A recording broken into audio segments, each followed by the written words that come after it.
Hello दोस्तों, KSFM Hindi stories and poem पर आपका हार्दिक अभिनंदन है।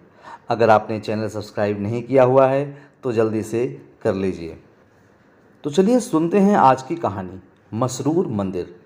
हिमाचल का मसरूर मंदिर, इसका निर्माण और नक्काशी आज भी कारीगरों के लिए रहस्य से कम नहीं है। कहा जाता है कि इस मंदिर को बनाने में 100 साल से भी ज़्यादा वक्त लग गया था। मंदिर रहस्यमयी है। आज तक कारीगर इस तरह की कलाकृति को बनाने की कला का पता नहीं लगा पाए। मंदिर किसने और किन कारीगरों ने बनाया, इसका आज तक किसी को पुख्ता जानकारी नहीं है। कहा जाता है कि मंदिर के निर्माण में जो नक्काशी इस्तेमाल की गई है वह 7वीं शताब्दी में पल्लव किंग नरसिंहवर्मन प्रथम के समय की लगती है। इसका निर्माण दक्षिण भारत के कई मंदिरों के साथ किया गया था। हत्या देवी मंदिर। सुकेत रियासत की कमान राजा रामसेन के पास थी। राजा की बेटी चंद्रावती थी जो कि वहाँ की राजकुमारी थी। राजकुमारी बचपन से ही शिव पार्वती की भक्त थी। एक बार सर्दी के मौसम में राजकुमारी अपने महल में सहेलियों के साथ खेल रही थी। खेल खेल में राजकुमारी की एक सहेली ने पुरुष रूप धारण कर लिया और अचानक वहाँ से गुजर रहे राजपुरोहित ने उन्हें देख लिया।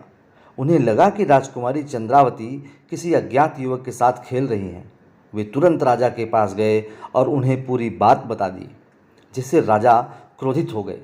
लोकलाज की चिंता से राजा ने राजकुमारी चंद्रावती को शीतकालीन राजधानी पांगड़ा भेज दिया।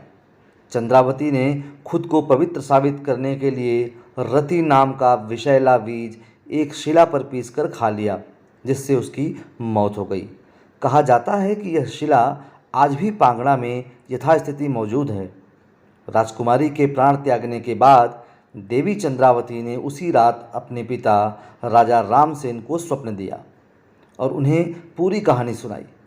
उसी समय देवी चंद्रावती ने अपने पिता से कहा कि मेरे मृत शरीर को महामाया देवी कोट मंदिर पांगड़ा के परिसर में दबाया जाए। इससे 6 माह बाद दोबारा से ज़मीन से बाहर निकालना। अगर मैं पवित्र हूँ तो मेरा शरीर उस समय भी पूरी तरह से यथावत रहेगा, और यदि पवित्र नहीं तो यह पूरी तरह से गलकर सड़ जाएगा।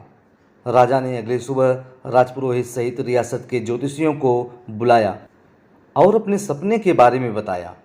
तभी ज्योतिषियों के परामर्श पर राजा तुरंत पांगड़ा के लिए रवाना हुए। यहाँ पहुँचने पर उन्हें पता चला कि चंद्रावती ने आत्महत्या कर ली है। इसके बाद राजा ने चंद्रावती के कहे अनुसार उनके शरीर को महामाया मंदिर के परिसर में ही दबा दिया।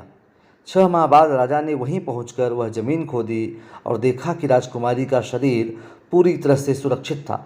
इससे सिद्ध हो गया कि चंद्रावती पवित्र थी और पुरोहित की बात गलत थी। इसी को लेकर राजा को अपने किए का पछतावा था और राजकुमारी चंद्रावती की इच्छा के अनुसार उनके शव को पांगड़ा के समीप चंदपुर स्थान पर अंतिम संस्कार किया गया। इसी स्थान पर शिव पार्वती का मंदिर बनाकर शिवलिंग की स्थापना की गई, जिसे आज दक्षिणेश्वर महादेव के नाम से जाना जाता है।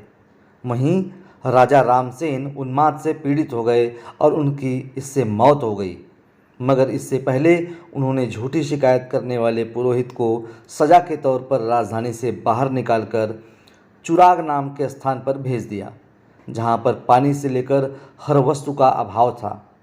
उनके वंशज आज इस क्षेत्र में लठूड़ कहे जाते हैं। कहते हैं कि आज तक पुरोहित के वंशज माता के कोप के डर से महामाया देवी कोट मंदिर में प्रवेश नहीं कर पाते। कहीं देवी चंद्रावती उनके पूर्वजों द्वारा किए गए कृत्य की सजा उन्हें न दे।